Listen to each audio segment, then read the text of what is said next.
18वीं लोकसभा के लिए स्पीकर का चयन हो चुका है और ओम बिरला दूसरी बार लोकसभा के स्पीकर के पद पर बैठ चुके हैं।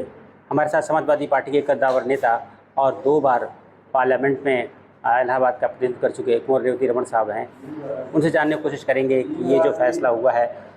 सर, आपसे जानना चाहेंगे आज जो कुछ हुआ सदन में उसे किस नज़रिए से? बहुत गलत हुआ है जी।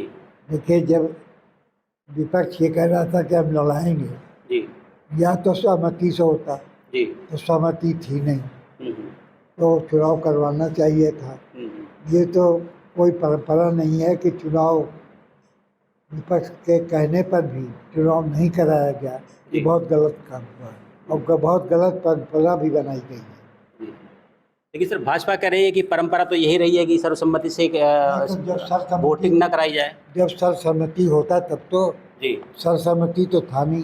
जी जी। विपक्ष तो सुरेश को खड़ा कर रहा था, सुरेश साहब को, जी, उनको खड़ा कर रहा था। तो फिर इनको चुनाव करवाना चाहिए था। अगर इनका बहुमत है तो सिद्ध हो जाता।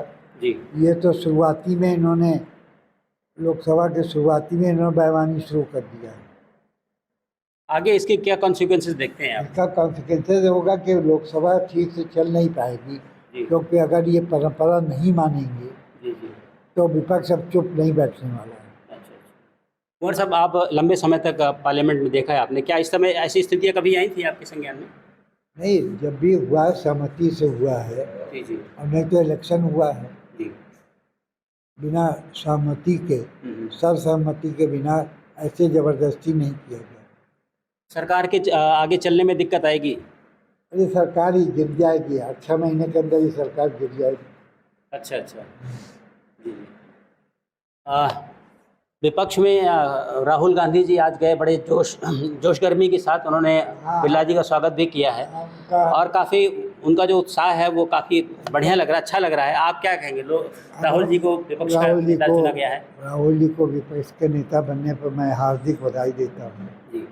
और उम्मीद करता हूँ कि इतनी सारी समस्याएं हैं जी जी देश के सामने, बेरोजगारी, महंगाई, भ्रष्टाचार, बच्चों का भविष्य अंधकारमय में, नेट का पेपर, नीट का पेपर, जितना भी पेपर हुआ सब पेपर लीक हो जा रहा है, बच्चों का ओवर एज हो जा रहा है। जी जी। इतने मुद्दे हैं देश में कि राहुल गांधी जी मजबूती से उठाएंगे और उस पर कार्रवाई होगी। लेकिन इंडिया अलायंस को लेकर, साथ लेकर चलना भी तो एक चुनौती होगी, आपको लगता है? अभी चुनाव में तो इंडिया अलायंस तो समझौता करके चुनाव लड़ा है, उसका रिजल्ट भी आ गया। जी जी। 2027 में यूपी का जो विधानसभा चुनाव है, क्या उसमें आगे अखिलेश यादव, समाजवादी पार्टी और कांग्रेस मिल के चुनाव लड़ेंगे और यहाँ सरकार बनेगी। जी। तो कुंवर साहब का कहना है कि ये जो फैसला हुआ है इसमें परंपराओं का निर्वाह करना चाहिए था और पुरानी परंपराएं भी यही रही हैं। Dinesh Singh, TV9 UP, Prayagraj.